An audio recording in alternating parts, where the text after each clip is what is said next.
Here we're going to take a look at the play PA shot post out of the gun trips tight end formation. Now if this is the first video that you've seen and you haven't been following along, what we're doing is we're running a custom playbook for CFM guys, and we're showing a full scheme out of a lot of gun trio formations as well as gun trips tight end. So if you play CFM and you want to take advantage of that, take a look at the description for a link to the playlist that has 10 pass play videos in it so far, and this is the 11th. Now, if you play Madden Ultimate Team and you do not use the Seattle Seahawks playbook, that's a play that I showed earlier in the scheme, PA Hawks dig out of a gun trio offset.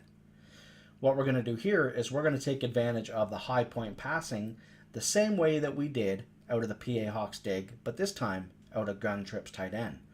Gun trips tight end in this play here can be found in many playbooks. Now, the rule is, if we're on the right hash, we need to flip the formation because we want the circle, which is Gronkowski here, the wheel route, to be on the short side of the field. That's the only way that we can get the glitchy animation for a high point pass. And if you get the timing right, even if they're in a cover 2 and there's a flat zone in the area, as you see right here, we cancel the play action immediately. If we get the timing right, get into practice mode and practices, he's going to cut to the inside, and the defender is going to stand no chance at ever being able to make a play on the ball. So again, PA Hawks dig is probably my favorite play, but out of the gun trips tight end found in many formations, again, we cut to the inside. This is one of my favorite inside the 10 to 15 yard line plays in the game. Now, there's going to be a lot of different things that we can do. We do have a main setup for this play, but we can streak the tight end, drag the tight end, leave the tight end blocking. We can carry out the play action, or we can put the running back on an out route, an in route. We can block the running back and leave him as is, or we can block the running back and motion him to the left. There's a lot of different things that you're going to do throughout the scheme. As you see right here, the running back ends up being wide open because the user defender, it's man coverage, and he was covering RB, and it's just going to be a wide open pass. So throughout the scheme, you're going to need to make those adjustments on your own. The idea of this play is a couple things. One, in my first setup, let's take a look at it right here. In my first setup, we're going to put X on a flat route, and we're going to slant circle. Now what this is doing is it's a high-low all the way from left to right. So X can be read number 1, then circle, then triangle, and then square. Throughout this entire video, I rarely ever throw to square. And the reason is because they never cover triangle for whatever reason, even when I roll out. This was earlier in the year, and this was one of my favorite cover 2 beaters earlier in the year, and for whatever reason they did not cover triangle. If you play somebody that now is up to date, because again, this is old gameplay footage, and they're covering triangle, take a look at square, and he can be a pass lead to the inside and down, and click on and go to make the play. So here, again, the first read, it kind of depends where the user defender is, but generally it's X, circle, triangle, square. If they're over the tight end, then circle and triangle together will be the first read you're going to throw to the guy in the open space. So we cancel the play action right away, and we're going to make our first read. Then we go to our second read, and it's a tight throw, but we still make it. The tight end on the flat can be the last read. Other thing I love to do is if I suspect that they're not playing cover 2, this is a great cover 2 beater by putting X on a streak and then circle on the slant and do whatever with X from that near hash, the hash that we're on right now. That's going to be the cover 2 beater. So if they suspect that, they might change it up from cover 2 to cover 3, and that's when I love to put square on an out route. Quickly cancel the play action, and it's going to be an easy 8 to 10 yard play, as you see right there, especially with that great route running. Also, you're going to need to mix things up and put the tight end on a drag every once in a while. He can block like he does by default. We can put him on a streak, or we can put him on a flat, And then also we want to make sure that we're putting them on a drag as well, because that can be a nice quick hitter. As you see right here, again, with that out route, 10 yards, we need that. That's going to be money all day. Quick read to the flat. The cancel of the play action right there, and then if there's no flat on that area, that could be a quick pass to X. So again, cancel the play action, and we just find the open guy there. The routes are all traveling across the field. He's got to choose between circle and triangle. We want to make the right read. It's a cover 2, so square wasn't open for the out route. Again, depends on what you want your first read to be. I'm either going to choose X or circle and triangle as my 1-2 combination. Now there, near the red zone or near the end zone, I'm looking to do a high point pass. But in case they're in a defense or they try to user that area of the field, I put the tight end on a drag route and then hit him underneath while they're running over trying to protect against the wheel route. Once you hit them with that a couple times, that's definitely going to be something that they're going to be looking for. Again, right here, X is not going to be open, but circle and triangle are 1-2 bang reads. Also, if we've got square on the out route, that can be a read. So it's a quick cancel the play action, and then we take a look and we'll choose the guy that we have the best success at throwing to, which in that case was square. Again, that flat route by the tight end is a great route to go to.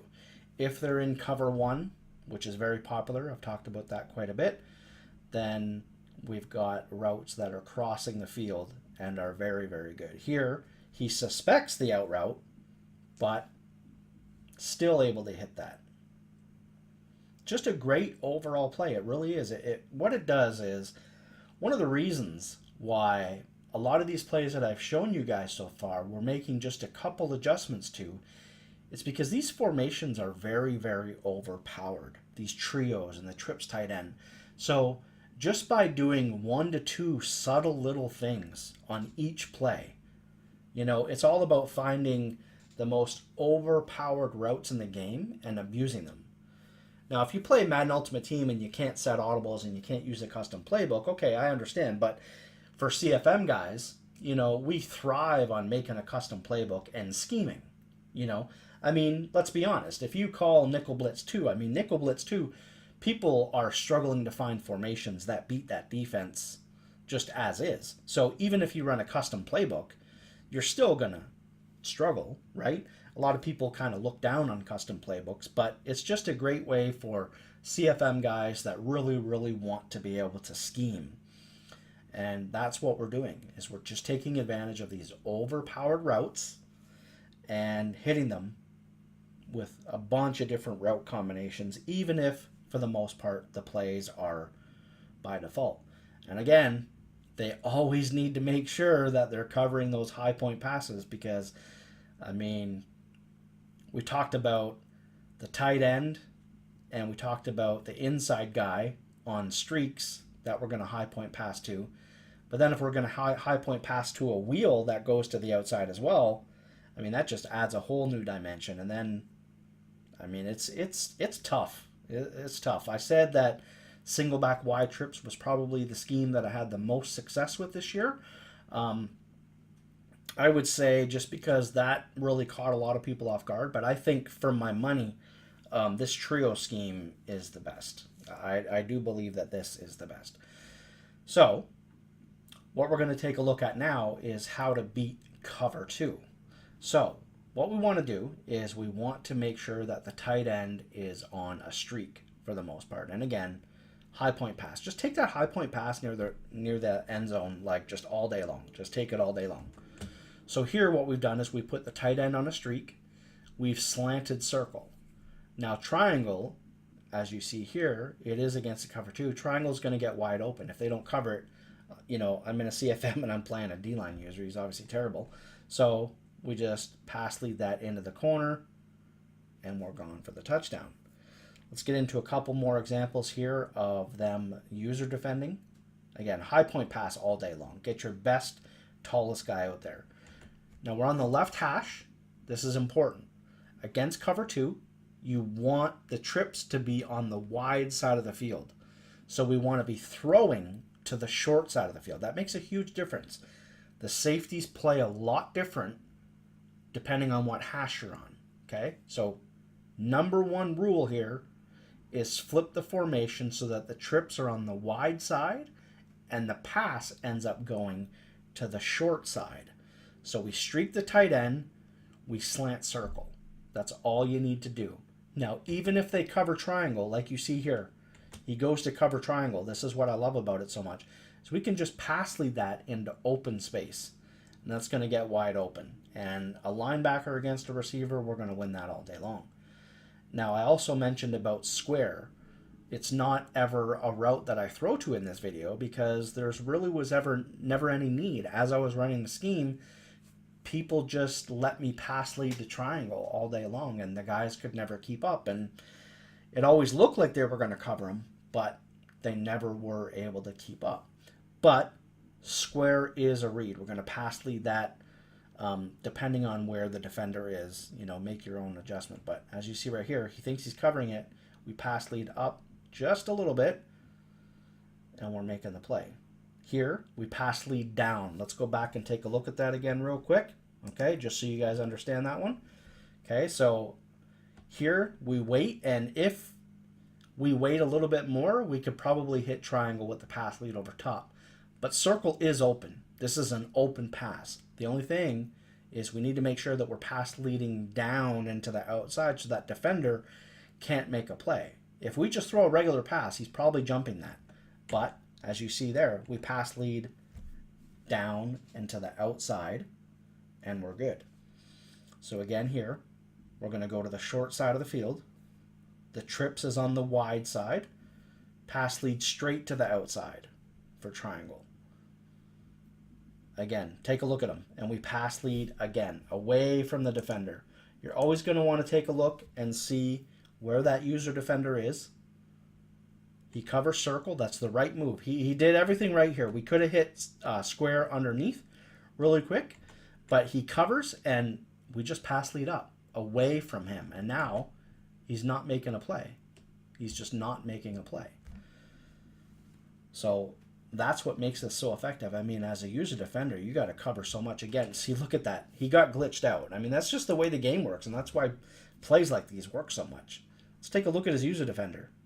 There's no way he doesn't get glitched out right there. I don't know what happened, but wide open, wide open. So streak the tight end. Make sure the trips is to the wide side. We can roll out and just hit that against the cover 2 all day long. Again, we want to flip it, make sure he covers it. Look at him. He's ready, but no, he's not going to be able to keep up. Not with a receiver when he's controlling a linebacker. So that's how we're going to be running PA shot post. He does it again, and he's just, there's just no way. He's just, I don't care who he's got. You know, that's why you want to make sure that you got your fastest guy at that slot spot, because if they do happen to, you know, find a guy that's really, really fast, like if you're in a CFM and, you know, he drafts some crazy guy, or they allow position changes and he's got some 90 speed guy in that spot, you know, you want to be able to make sure that you're going to win that battle. That's the only thing that I could recommend. But other than that, you know, I mean, we're winning that all day long. Another thing that you can do to distract is motion the running back out and put him on a slant route. Now, I could throw to R1 right here. I certainly could. But that's the whole point, is get him thinking about R1, even though I don't think he follows him. And then we just pass lead that. He wanted to make a play on triangle, but he's just too far out. And again here, I don't know what he's doing. He tries to get on the lineman. Michael Bennett zoomed all the way back there after he got stuck. And we're able to make the play. And again, just pass lead. So that's the play, guys. Check out the playlist. There's a lot more to come. And like I said, I'm going to get into practice mode and go over everything. Again, another pass lead. I'm going to go over everything so you guys fully understand my thought process on the formations and the subtle differences between them all and how we're going to run it. I'll see you soon.